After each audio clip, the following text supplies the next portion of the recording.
Hi, my name is Alex Arnold from the University of Reading.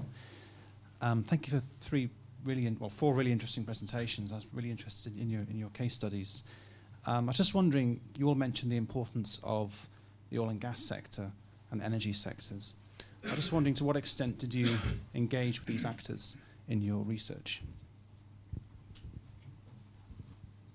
More questions? We have one there, one there, one there, so we have three more now. Hi, my name's Nick Hughes from Imperial College. I was wondering if you'd come across the notion of, or you thought about the notion of ideology, by which I'm kind of thinking of the sort of value systems and preconceived worldviews that people have that influence the decisions that they make, particularly as policymakers. Examples might be whether they tend to be think that there's a value in having market-based solutions or sort of centralized, sort of central government intervention type approaches to solutions, and whether your outputs, whether you think that those should be in some way tailored to what pre-existing ideologies there might be in the people that you're aiming your research to.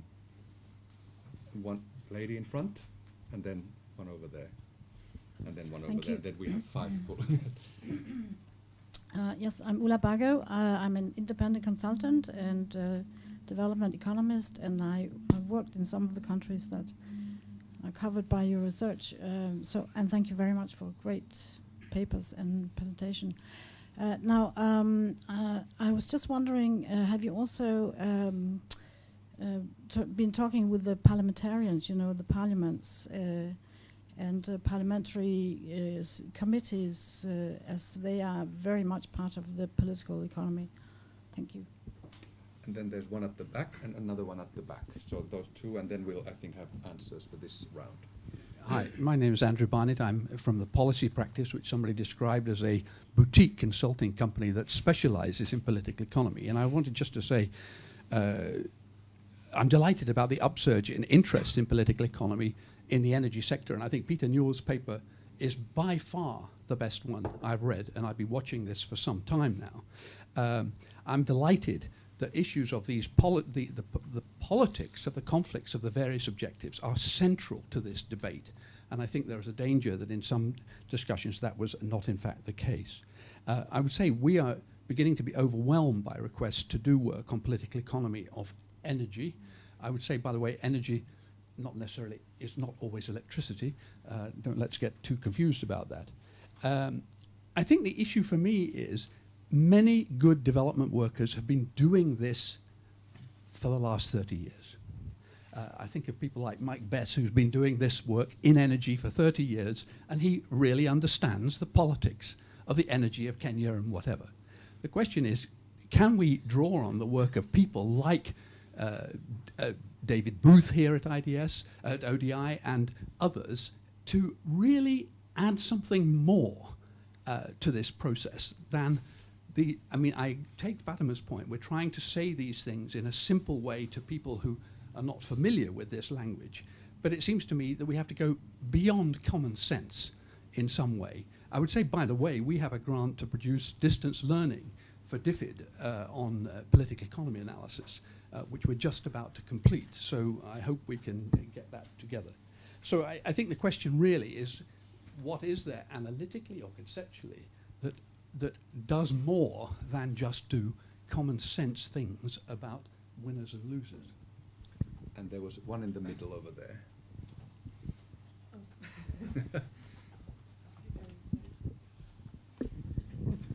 Andrew Ross from Global Garden, looking at the financial market background to this discussion, and in particular probably is directed at Julian as much as anybody, but the valuation of red credits is key to how the red forest can be promoted globally. And in this context, the United Nations Sustainable Development Goals have firmly got on track, red as part of their policy agenda. And with that goes the United Nations Sustainable Finance track as well. Now here you've got the possibility of bringing together two completely compatible lines of political thinking and in particular the aggregation of red credits with a valuation that includes payment for ecosystem services and natural capital would then be an instrument that the city, the bond market, can get their heads around. Here would be the way in which a political economy approach could bring in the city. And I'd appreciate your comments on that. Thank you. I think we could go starting with Pete. Okay, I can't take all of those questions, but let me hone in on three. Ideology, yes, absolutely critical. I think policymakers and those involved in these discussions all have certain biases, assumptions about the poor, which poor they're serving, what their energy needs are, and there's often a disconnect there. And so whether you call that ideology or its belief systems, but I think ideology certainly comes to the fore more when you think about attitudes that some donors have, perhaps particularly, or some state elites as well, with regard to the role of the market in particular. We had a good quote in the paper from a donor who will remain nameless and anonymous, but said that donors love Kenya because it's managed to avoid some of the, and I quote, the less virulent forms of socialism of its neighbours. So it's seen as more market friendly, more willing to embrace the sorts of solutions which donors have already decided that they think are preferable. And ideology might be one useful way of describing that. So I think there is something useful about that concept. The point about parliamentarians, I think, is really important, and that in our case study that comes up around the National Climate Change Action Plan, that there's really a need to involve parliamentarians to have some sort of ownership and input into that for it to be seen as a more legitimate, nationally owned and driven process. So I think that is, and you can think more broadly, Globe coalitions and others that are trying to bring parliamentarians together to drive forward policies. I mean, that tends to be more on the environmental or climate side. From a sort of CCD point of view, you'd need to make sure that there was a broader set of parliamentarians with a broader range of concerns in getting involved in that. But I think it's a really important point. Andrew's point on which political economy, or perhaps are we missing a trick by not drawing more fully on the existing work on political economy? Definitely yes. We haven't got one framework which tries to integrate all of these things. I think all of us would probably draw on different traditions within political economy or political ecology. That's one thing we haven't talked about so much here. And I'm looking at Tim Forsyth, and there's various other people in the room that have worked a lot on political ecology. And some of these case studies would lend themselves very well to thinking about that type of analysis. So insofar as we're thinking about power and the state and networks and coalitions, there are very, very rich and diverse literatures which need to be brought to bear. And I think that is a lesson for this type of analysis in a way, that to really get a handle on the deeper political economy that exists within the countries we're looking at, it has to be a longer term, engaged research process. Political economy really can't be something that's a quick and dirty analysis. It has to really get a handle on the deeper politics at play, which any successful attempt to bring about reform will have to negotiate and deal with and overcome in some cases. Before I give the floor to Tom, there's a question from Jordan Beecher from Development Initiatives about Ghana, so I might as well add it here. How can these begin to address the issues of poor enforcement, which were identified as a key issue in the seascape work that you did? Excuse me, might hand the microphone to my Ghanaian colleagues on that. I'll quickly link those two questions around ideology and Andrew's comment about, what can we learn from elsewhere. This issue, I think, of political economy analysis as being able to understand that what Pete terms the deeper politics, and actually starting to allow us to say, okay, should we, David Booth style, work with the grain here? Okay, we have poor regulatory enforcement, poor controls that are bound up in the entire political system. Is that the door we should be pushing at, or should we be looking to see, where we can actually affect change in the short term and how to drive some of those structural changes in the longer term, and not just to throw our hands up and say, well, it's all the overlapping mandates, no one's interested in here, these people are gaining. Actually, to understand, okay, what is the art of the possible in different contexts, and I think that does come down a little bit to ideology. So for us, it was about in the Ghana case study, it was trying to understand this issue of enforcement, which comes to the online question. The regulatory deficit and the poor enforcement issues were seen by different people in very different ways. And one thing we trying to unpack why some people seem to be basically bundling the whole overfishing problem on the artisanal sector, when you clearly had, you know, an industrial and trawler fleet that's international, quite invisible, and, you know, unregulated. It's not transparent of how many permits, and there's a lot of, you know, illegal, unreported, unregulated fisheries out in the deeper seas that are clearly affecting onshore fishery and catch too. That comes down to some extent to ideology. What we picked up on was really about visibility. So the fact that those offshore vessels aren't docking very frequently, they're often not docking in Ghanaian ports at all, means that there's something that's much less obvious than a large increase in artisanal canoe vessels onshore, which can be seen, and, you know, the impacts of which are very obvious to local economies, both in terms of the amount of fish being landed, but the amount of fish being landed per boat. So you see more boats, but less, you know, increasingly less lower catch sizes. I'll leave it there, but I would like to offer, you know, some reflections on that from my Ghanaian colleagues too. I don't know if you want to go down the line first. Let's go down the line, and there's another question to Julian, actually, from Jim John to GRM International. I enjoyed the presentation by Julian Quan. I would like to find out from him if there is already a clear benefit sharing mechanism in Mozambique on how carbon benefits are shared amongst involved stakeholders. Okay, thank you. Firstly, we didn't really engage with the energy sector. That was one of the limitations of our study. It was very forest sector focused, except certain NGO actors who are actually concerned with household energy, fuel efficient stoves, improving charcoal production, etc., etc. So only in that sense. The point about ideology, I mean, I tend to think of that more in terms, in Mozambique, about how a particular institutional culture has evolved within government and within Frelimo. You have strong socialist heritage, very centralist, in some ways quite technocratic, which these days has been significantly influenced by market and technocratic thinking, and then the market opportunities which are available to the custodians of the central state. And I think that's a dominant factor in the political economy in Mozambique. The question from Andrew Ross, very, very interesting, and in a way it links to the other question from somebody from GRM. I mean, I think the question of how to blend public and private finance to reach sustainable development or climate compatible development outcomes is a very interesting and a very testing one.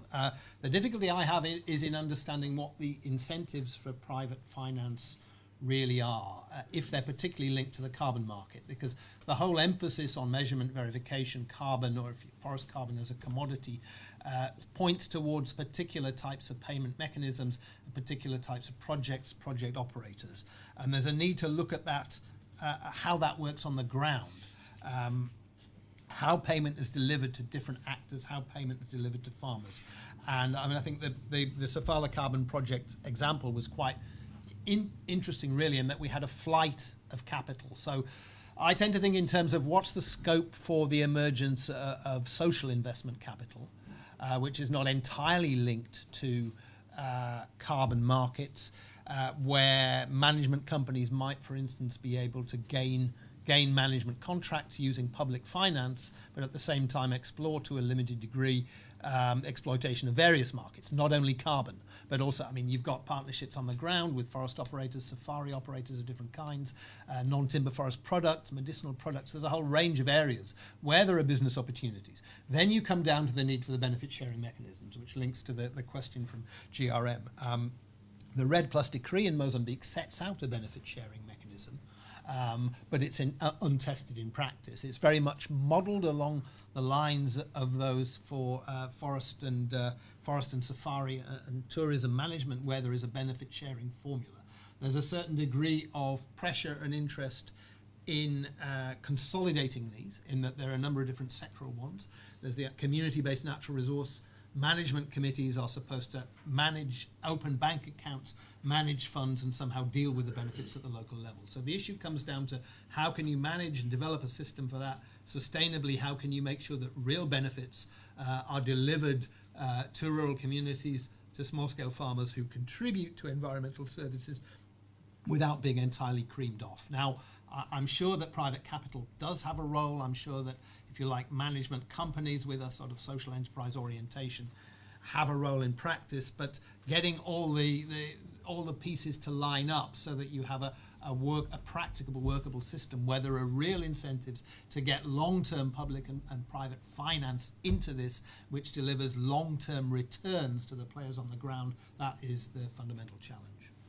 Fatema, would you like to add anything?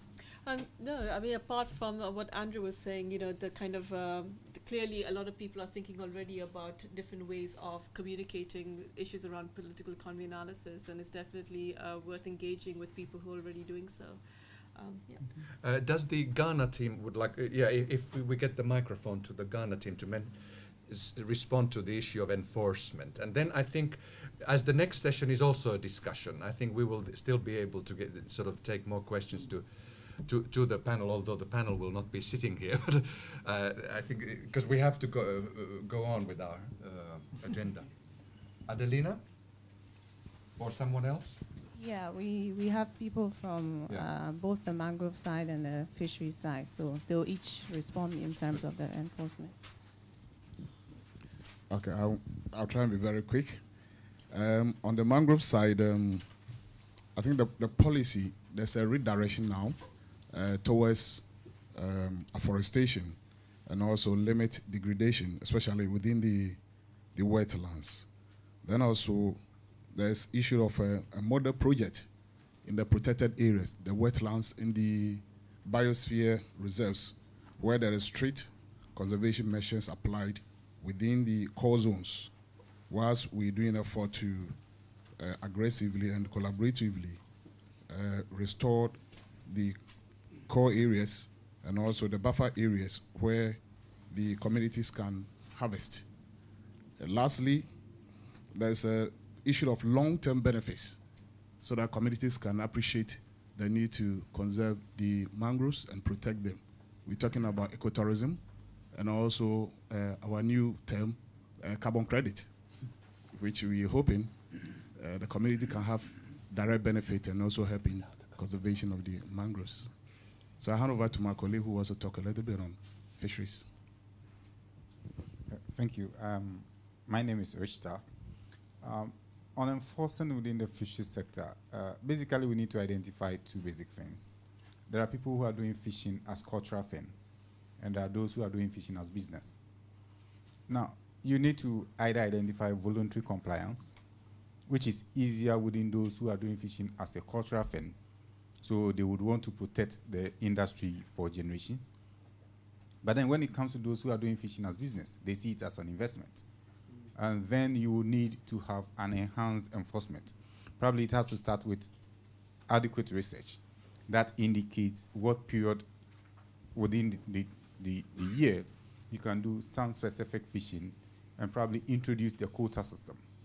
Then you can enforce, and it across the spectrum, because the fish is in the wild. And so you cannot enforce within the trawl sector or industrial sector and then leave the artisanal sector. You need to have a system that ensures that everybody complies. So you need to probably use the local government system, you need to use the traditional system and the associations to push for the voluntary compliance, and then you enhance enforcement within the monitoring, control, and surveillance regime, and then you start them. The laws are there. So we also need to take out the politicization of the industry. We have a system where politicians look at the masses. So when people are even doing the wrong thing, at some point you allow it, and then it catches up with everybody. When the issue of light fishing came up, it was from 2001. We keep talking about it. And then the fishermen themselves started arresting themselves. But when you don't have the political will to prosecute, it becomes a problem. We push it into the law, and now that it is in the law, everybody is doing it because the politicians think that, look, when I touch these people, I won't get my vote. We need to depoliticize completely the fishing industry. Once we get the voluntary compliance going through, and we start enforcing and prosecuting people who are not complying, we are likely to have some successes. So basically, when it comes to enforcement, we need to identify the broad spectrum. Thank you very much. And I think we will need to proceed to the next session, but we will have, I think, completing words from the IDS at the end of the entire session. So Thank you to this panel, first of all, very much for an extremely wide range of stimulating thoughts. Thank you.